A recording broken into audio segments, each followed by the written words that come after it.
మన Telangana police first time నాకు threading చేసిన వాళ్ళకి ఐడెంటిఫై చేసినారు.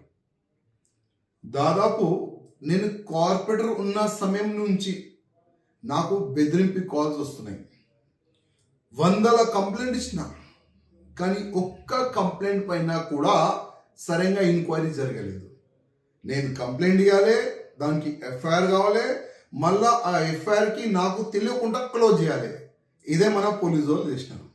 కానీ ఇప్పుడున్న కమిషనర్ గారికి నేను హృదయపూర్వకంగా ధన్యవాదం చెప్తున్నా. ఎందుకంటే నేను ఇచ్చిన కంప్లైంట్ పైన వాళ్ళు ప్రత్యేకంగా ఒక టీం తయారు చేసి నాకు ఎవరు మెసేజ్ చేస్తున్నారు, నాకు ఎవరు ఫోన్ చేస్తున్నారు వాళ్ళకి ఐడెంటిఫై చేసినారు. ఒకప్పుడు చంద్రాయన్ గుట్టలో ఉండేది ఆయన పేరు మొహమ్మద్ కాసిం. చంద్రాయన్ గుట్టలో ఉండి ఆయన దుబాయ్ వెళ్ళిండు, దుబాయ్ నుంచి కోయత్ వెళ్ళిండు, అక్కడ సెట్ అయిపోయాడు. ఎన్నో సంవత్సరాల నుంచి కోయత్లో ఆయన ఏదో బతుకు గురించి అయినా వెళ్ళిండు. కానీ అక్కడ కూర్చొని నా ఫోన్ నంబర్ తీసి నాకు సంపేస్తా, రామనవమి శోభయాత తీయకూడదు, యాద్ పెట్టుకో, మీ ఫ్యామిలీని నేను లేపుకుంటా, అది ఇది ఏదో వర్గర్గా అయినా నాకు కంటిన్యూగా నంబర్లు మారుకుంటా నాకు ఫోన్లు చేస్తుండ్రు. కానీ నాకు వచ్చిన ప్రతి ఒక్క ఫోన్ నంబర్కి నేను ఒక కంప్లైంట్ రూపంగా నేను మా డీజీపీ గారికి, మా కమిషనర్ గారికి, పోలీస్ అధికారులకి అదే విధంగా సైబర్ క్రైమ్ కూడా నేను ఇచ్చిన.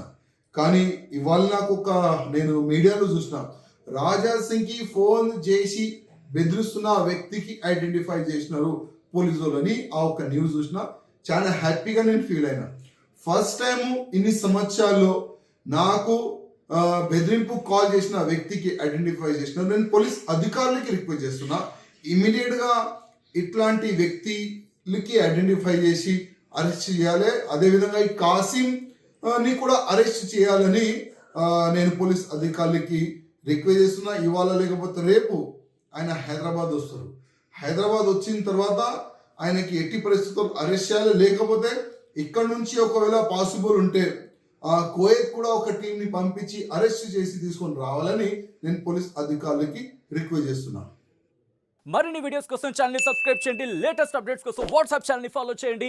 అండ్ లింక్ డిస్క్రిప్షన్ లో ఉంది.